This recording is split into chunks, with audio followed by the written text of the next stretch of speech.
नाथाय जोङो जेलानिखि आसाम सरकारा थांनाय 17 जुलाइ खालि आसामनि सोलोंथाइ बिफाननि मन्थ्रि आरो हायार अफिसारफोर बिथाङा मोनसे थांखि आजावनानै 20 अक्ट' खालि बिथाङा आरो मिटिं लिंबावदों। बाहाय गिबि मन्थ्रि बिथाङा दंमोन आरो लोगोसे 22 अक्ट' खालि बिथांमोना गासै खोथाखौ नायनानै बिथांमोनहा माने केबिनेट मेम'रेन्डामखौ दिहुननानै नटिफिकेसन होदों आरो बे नटिफिकेसनखौ गासै सिंसा नायफिननो थाखाय बिथांमोनहा गिबि मन्थ्रिनि दैदेननायाव 28 जुलाइ खालि मोनसे केबिनेट मिटिं जानानै थांदों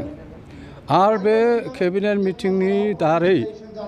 दिनै नुबाय जे नो मर प्रभिन्सियेलाइजेसन अफ स्कुल थारमाने आसामाव जेसेबांनाखि भेन्सार स्कुल दं बेसरकारि स्कुल दङ फरायसालिफोर दं बेखौ माने सोरखारि खालामनाय जानाय नंलिया। बे खोथायाव रेकर्डनि मोनसे मान होनानै 6.3 बिथांमोनहा जायफोरनिखि सागोनगिरि बिथांमोनहा बे क्लजखौ लाबोनायनि जाहोनानो जाहैदों दिनै माने हान्ड्रेड्स अफ जोंहा भेन्सार स्कुल बे सरकारि स्कुलफोर दं कलेज दङ बिटिआरआवबो अनेक कलेज दं आरो स्कुलफोर दङ फरायसालि दङ आउटसाइड बिटिआरआवबो दङ अनेक दङ बेखौ माबोरैहाय सरकारि खालामनानै बे स्कुलफोरखौ फोथांनानै माने बिमा रावखौ फोथांनो थाखाय बिथांमोना बे सिन्था खालामनानै बे क्लजखौ लाबोदोंमोन। जेरोखोम बिटिसि सुक्तिनि आधाराव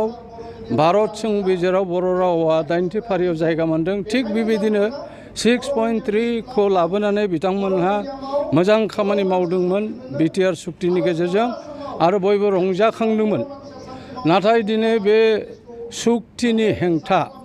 जों नुनो मोनदों आसाम सरकारनि जिथुनिखि नटिफिकेसन बेयो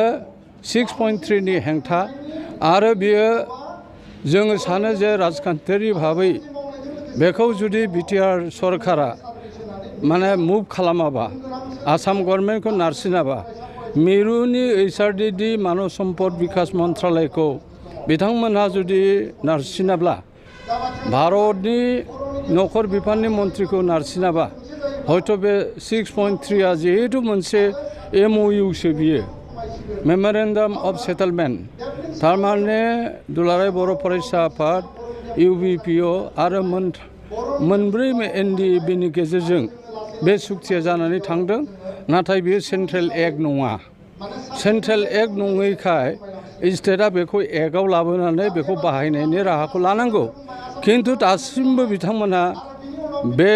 एक्टखौ लाबोनानै बिथांमोना बाहायनायनि खुनु मोनसे थांखि नाजावाखै बरंस बिथांमोना मा खालामदों आरसिजेन कमिटि दानानै एक्सपार्ट मोनसे कमिटि दानानै गासै बे जेंनाखौ सुस्रांनो थाखाय बिथांमोनहा हाबाफारि लादोंमोन आरो दासिमबो बिटिआर सुक्ति जानाया 2027 जानुवारिनिफ्राय बेसे बोसोर जाखो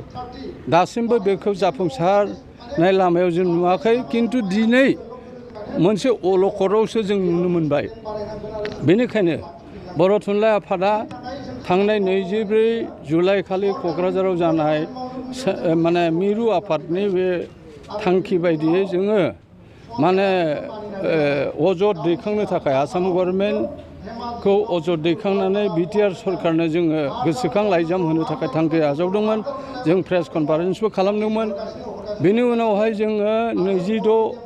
जुलाइ खालि जोङो दुलाराय बर' फरायसा आफाद आरो बर' थुनलाइ आफाद जोङो बड'लेण्ड गेस्ट हाउसआव गुवाहाटीनि बड'लेण्ड गेस्ट हाउसआव जोङो जथाय सावरायनानै मोनसे थांखि आजावो जे जोङो दुलाराय बर' फरायसा आफाद आरो बर' थुनलाइ आफाद मोनसे जिल्ला जों सांग्रांथि मेल लानि आरो बे सांग्रांथि मेलनि गेजेरजों जोङो रायजो राजानि मतामत अपिनियनखौ जोङो क्रिएट खालामनानै जों माबोरैहाय दावगानो हागोन बे हाबाफारिखौ जों लादोंमोन आरो मैया जों भेरगाव बेखेवबाय उदालगुरि जिल्लानि सिङाव आरो दिनै काजलगावआव जोङो बेखौ दुलाराय बर' फरायसा आफादनि बे बियाबाव जोङो खालामगासिनो दं गाबोन क'क्राझाराव जागोन बेनि उनाव जोंहा बाक्सायाव जागोन बेनि उनाव लखिमपुर जागोन बेबायदि जोङो लारि खालामगोन दा जोंनि खोथा बेनो जोङो आसाम गभर्नमेन्टनि गिबि मन्थ्रिनो बिथांनो जोङो दाखालि जयै आसु एबसु आरो असम साहित्य सभा आरो बर' साहित्य सभा जों लोगो नांनानै मोनसे सिद्धान्त लादों जोङो जथाय सिद्धान्त लादों जे जोङो गिबि मन्थ्रिनो गोख्रों मोनसे लाइजाम होनांगौ आरो बे लाइजामखौ होनाय जाबाय बिथाङा रिएक्सन दासिमबो देखायाखै जोंनि खोथाया जाहैदों प्रभिन्सियेलाइजेसननि जिथु बे हेंथा जिथुनिखि नटिफिकेसन बेखौ बोखारनानै लानांगौ प्रत्याहार खालामनांगौ आरो गुबुन गुबुन माने जेंनाफोर दङ बेखौबो बिथांमोना सुस्रांनायनि राहाखौ लानांगौ दा जोङो जथायै जिथुनिखि थांखि आजावदों जोङो उननि हाबाफारियाव माबायदि लागोन एक्सन प्लेन जों लानो नागिरदों आरो बे बिथिङावनो दिनै बिटिआरनि चिफ बिथाङा 3:30 रिंगायाव बिथाङा मोनसे हाइ लेभेल मिटिं लिंदों बेहाय दुलाराय बर' फरायसा आफाद आरो बर' थुनलाइ आफादा बेहाय बाहागो लागोन आरो जों स्पष्ट बुंगोन जोङो रोखायै बुंगोन जे जोङो प्रभिन्सियेलाइजेसनाव जोंहा माने बेवहाय मानिनाय गैया बेखौ लागु खालामनांगौ प्रभिन्सियेलाइज खालामनांगौ भेन्सार स्कुलफोरखौ कलेजफोरखौ लानांगौ बे खोथाखौ जों बुंगोन आरो जोंहा बुंनांगौ बेनो जे आसाम सरकारा जिथुनिखि सिद्धान्त लादों क्लास 3निफ्राय प्राइमारि लेभेलनिफ्राय बिथांमोना सानखान्थि आरो साइन्सआव बिथांमोना माने इंलिस माने बे रावखौ माने बिथांमोनहा कम्पालसारिलि होनो नागिरदों नोंथांमोना मिथिगौ जे नेशनेल एडुकेसन पलिसिनि गाइडलाइन मथे आप टु क्लास 5 होम लेंगुवेज बिनि उनाव रिजनेल लेंगुवेज बिनि उनावसो माने बेवहाय लिरखानाय दङ जे बर्ड लेंगुवेज जानांगौ बर्ड लेंगुवेज जायोबा जोंहा असमिया बा बर'